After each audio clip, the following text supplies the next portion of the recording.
नमस्कार दोस्तों, क्या हाल चाल आप सभी के। मैं निखिल सोनी एक बार फिर आप सभी का हार्दिक स्वागत करता हूं आपके अपने YouTube चैनल MSP पे। तो कल हमने पढ़ा था प्रेजेंट इंडेफिनिट में हम कैसे यूनिवर्सल ट्रुथ को कैसे कैटेगराइज करके हम पढ़ते हैं। आखिर यूनिवर्सल ट्रुथ होता क्या है। आज तक आपने बस हिंदी भाषा में देखा था कि यूनिवर्सल ट्रुथ क्या होते हैं, सार्वभौमिक सत्य। और कल हमने जाना यूनिवर्सल ट्रुथ में आते हैं science, math, psychological fact, philosophical fact. आपको याद आ रहे होंगे। अगर नहीं आ रहे हैं तो ऊपर आई बटन पे आपको वीडियो मिल रही है, पहले जाके वो देखिए, रिवाइज़ करिए फास्ट मोड करके, फिर अब ये वीडियो देखना। और मैंने डिस्क्रिप्शन में लिंक भी डाली है प्रीवियस पार्ट की, पहले वो देखना बहुत ज़रूरी है, तभी आगे की बातें समझ में आने वाली है। ठीक है दोस्तों, तो आज हम बात करेंगे, अपना टॉपिक होने वाला है, आज का टॉपिक होगा लोकोक्ति और कहावतें। याद आ रही है, हम प्रेजेंट इंडेफिनिट में यूज़ करते थे कहावतें या लोकोक्तियाँ, उन्हीं को आज हम इंग्लिश में समझेंगे। ना कि मैं कहावतें शब्द भी यूज़ नहीं करूँगा, लोकोक्तियाँ भी यूज़ नहीं करूँगा। इंग्लिश टू इंग्लिश पढ़ने वाले हैं, बट मेरा वादा है आपसे कि आपको बहुत अच्छे से समझ में आ जाएगा। तो दोस्तों, बात आती है point number 3, to mention proverbs. इन्हीं प्रोवर्ब्स को आप क्या कहते हो, कहावतें, और कभी कभी आप लोकोक्ति भी कह देते हो। तो दोस्तों, आज हम बात करने वाले हैं आखिर प्रोवर्ब्स क्या होती है। प्रोवर्ब्स, कितना अच्छा नाम है ना, प्रोवर्ब्स। तो प्रोवर्ब्स को हम कह सकते हैं, प्रोवर्ब्स क्या होती हैं, ए मोरल ऑफ ए स्टोरी। कोई भी कहानी का जो आपका शीर्षक ना बोल के आप कहोगे उसका जो कि क्या होते हैं, मोरल, शिक्षा क्या मिलती है हमें उससे, कि कोई भी कहानी से हमें क्या शिक्षा मिलती है, उसे हम क्या कहते हैं, मोरल ऑफ ए स्टोरी। तो मैं इसको कहना चाहूँगा moral of a story. Actually क्या है, हिंदी थोड़ी वीक रहती है तो मैं इंग्लिश में बात कर रहा हूँ कि मोरल ऑफ स्टोरी क्या होती है, कोई भी कहानी की शिक्षा। ठीक है, तो यहाँ मैंने कहा प्रोवर्ब्स क्या होती है, मोरल ऑफ स्टोरी। मतलब कुछ ऐसी लाइन्स होंगी जिनको पढ़ के आपको क्या समझ में आएगा कि ये शायद इसके पीछे कुछ ना कुछ कहानी है। जैसे कि एक सेंटेंस लिख रहा हूँ मैं, देखना, slow and steady wins the. क्या आपको इस सेंटेंस को देख के कहानी याद आ रही है? कोई कहानी तो याद आ रही होगी। हाँ, कौन सी? खरगोश और कुत्ते वाली, जहाँ कुत्ता जीत जाता है ना, क्योंकि कुत्ता तेज दौड़ता है। या फिर खरगोश या कछुए की, हाँ, कि धीरे चलो और कंसिस्टेंसी चलो, तो आपको क्या है, आप क्या करोगे, उस रेस को विन कर जाओगे। Slow and steady wins the race. इसके बाद आता है पॉइंट नंबर 4। आपको शायद कहावतें समझ में आ गई होगी कि कहावतें क्या होती है, लोकोक्तियाँ क्या होती है। ऐसे सेंटेंस जिनको पढ़ के हमें कुछ ऐसे ही समझ में आए कि शायद इसके पीछे कोई ना कोई कहानी है, शायद इसके पीछे कोई ना कोई कहानी है, उन सेंटेंस को हम कहते हैं प्रोवर्ब्स। हिंदी में हम उसे बोल देते हैं कहावतें या लोकोक्तियाँ। फिर मैंने बोला टू मेंशन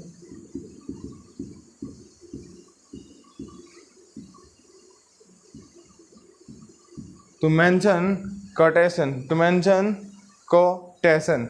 आखिर ये क्या होते हैं, कौन बताएगा आपको कोटेशन क्या होते हैं? कमेंट करो यार जल्दी से अगर आपको पता है तो। जिसने पहले पढ़ा है बहुत अच्छी बात है, एक बार फिर मैं पढ़ा देता हूँ। कोटेशन होता है taken words from A text. अब देखो, इसको मैं आपको ढंग से समझाता हूँ। टेकन वर्ड्स फ्रॉम टेक्स्ट क्या होते हैं? जब आप किसी पोएम से, किसी चैप्टर से, किसी भी लेसन से, किसी भी बुक से, कोई भी मतलब एक ऐसे पैराग्राफ से कुछ भी टेक्स्ट, कोई भी लाइन्स उठाते हैं, तो उन लाइन्स के लिए हम कहते हैं कि टेकन वर्ड्स। कोई भी लाइन हो जाए, फ्रेज हो जाए, कोई भी वर्ड हो जाए, उनको उठाते हैं तो हम उसको क्या, किस कैटेगरी में डालेंगे? कोटेशन की कैटेगरी में। आखिर कोटेशन क्या होता है कि किसी भी कोई भी चैप्टर से, लेसन से, पोएम से हम क्या करते हैं, कुछ वर्ड्स उठाते हैं और उनको हम बोलते हैं कोटेशन। उस कोटेशन के लिए एग्जांपल देखना, शायद मैं आपको लिखूंगा तो कहानी समझ में आएगी।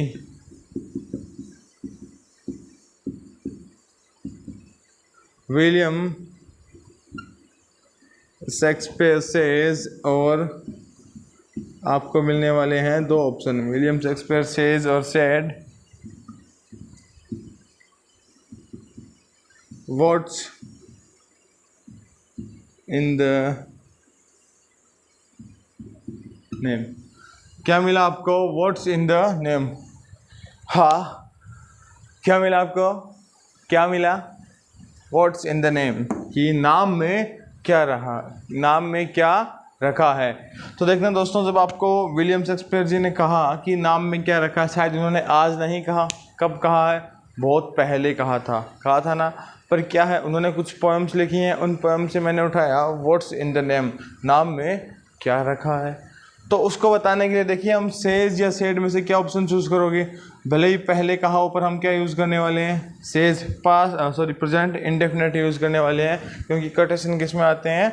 इंडेफिनेट्स में। और वहीं देखो, जो मुहावरे लोकोक्ति आप हिंदी में बोलते हो, इंग्लिश में हम उन्हें किस नाम से जानते हैं? Proverbs, moral of a story. और इनको हम कौन सी टेंस में बोलते हैं?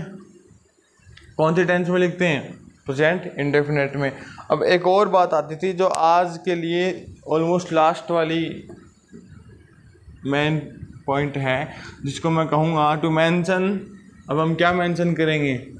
हमने क्या क्या मेंशन कर लिया अभी तक के लिए? आज की क्लास में हमने मेंशन किया सबसे पहले प्रोवर्ब, उसके बाद मेंशन किया हमने कोटेशन, और अब हम मेंशन करने वाले हैं, एक मैं पॉइंट लिख रहा हूँ, point number 5, to mention a saying. आखिर ये सेइंग क्या होती है? कौन बताएगा सेइंग क्या होती है? बताओ ना, सेइंग क्या होती है? वेरी गुड, क्या होती है?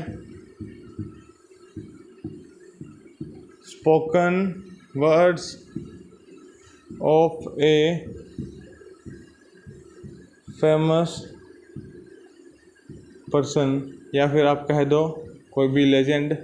जैसे कि अगर मैं कुछ कहता हूँ तो आपसे इन फ्यूचर भी कहोगे कि निखिल सर कहते हैं, क्या कहते हैं, जो भी मैं कहता हूँ। तो बात समझ में आई कि सेइंग मतलब कोई भी फेमस पर्सनालिटी, कोई भी फेमस इंसान, कोई भी लेजेंड कुछ भी कहता है, तो कौन से टेंस में आप फिल करने वाले हो? प्रेजेंट इंडेफिनेट में।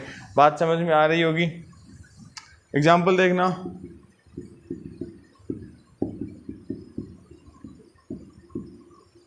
क्या लिखा मैंने? एस.सी. बोस। एस.सी. बोस का मतलब है सुभाष चंद्र बोस। दो ऑप्शन मिले आपको, सेज या सेड। क्या कहा उन्होंने? उन्होंने कहा दिल्ली चलो। उन्होंने कहा दिल्ली चलो। अब कुछ महान लोग कहेंगे सर दिल्ली की स्पेलिंग गलत लिख दिया आपने, तो मैंने ये भी नहीं लिखा गो दिल्ली। मैंने क्या लिखा है? जो सुभाष चंद्र बोस ने जो कहा था। एक्चुअली क्या होता है, हम इन्वर्टेड कॉमा में क्या लिखते हैं? एज इट इज़ लिखते हैं, जो कोई भी फेमस पर्सन कहते हैं। तो उन्होंने कहा था दिल्ली चलो, ना कि दिल्ली चलो। ऐसे नहीं कहा था, उन्होंने कहा था दिल्ली चलो, तो उस समय दिल्ली ऐसे ही लिखते थे। बात आती है एस.सी. बोस, सुभाष चंद्र बोस, सेज आएगा या सेड, क्योंकि एक फेमस पर्सन ने कुछ कहा है, चाहे उसने पास्ट के किसी भी समय में कहा हो, अगर हम आज भी उसकी बातें कर रहे हैं तो हम क्या करने वाले हैं? सेज का यूज़ करने वाले हैं। तो क्या होगा? सुभाष चंद्र बोस सेज दिल्ली चलो। उसके बाद एक लास्ट पॉइंट लिखना, टू मेंशन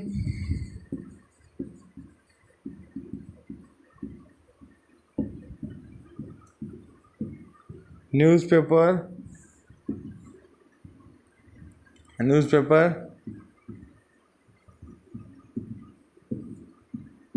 अब क्या है, कभी कभी हम क्या करते हैं, न्यूज़पेपर की जो हेडलाइंस होती है उनको मेंशन करने के लिए हम प्रेजेंट इंडेफिनिट का यूज़ करते हैं। और क्या है कि वो जो घटनाएं हैं भले ही कभी पास्ट में हुई हो, पर आज अगर हम उसको बता रहे हैं तो हम क्या, कौन सा टेंस यूज़ करने वाले होते हैं? Present indefinite. उसके लिए मैं एग्जांपल लिख रहा हूँ, देखना। INS विक्रांत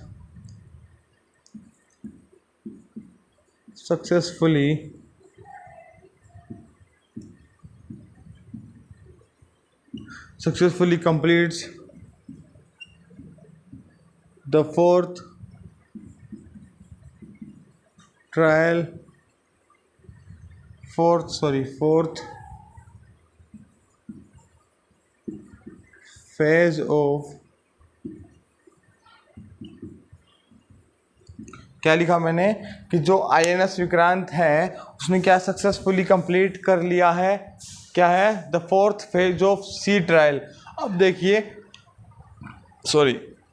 जो INS विक्रांत है उसने आज तो नहीं कंप्लीट किया ना, बहुत पहले कंप्लीट किया था, फिर भी हम क्या बोलते हैं, completes the fourth phase of sea trial. और ये कब बोलते हैं, जब हम न्यूज़पेपर की हेडलाइन बनाते हैं।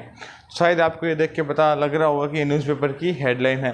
तो दोस्तों आज की वीडियो में बस इतना ही। कल हम बात करने वाले हैं प्रेजेंट कंटिन्यूस के बारे में, और फिर हम उसको भी तसल्ली से समझेंगे, और फिर उसके बाद हमें करना है उन दोनों के कंपैरेटिव एनालिसिस। फिर हमें कन्फ्यूज़न क्रिएट करने हैं, उन कन्फ्यूज़न को आपका बड़ा भाई, आपका गुरु निखिल सोनी क्या करेगा, सॉल्व करेगा। तो वीडियो को यहाँ तक देखने के लिए आप सभी का बहुत बहुत धन्यवाद दोस्तों।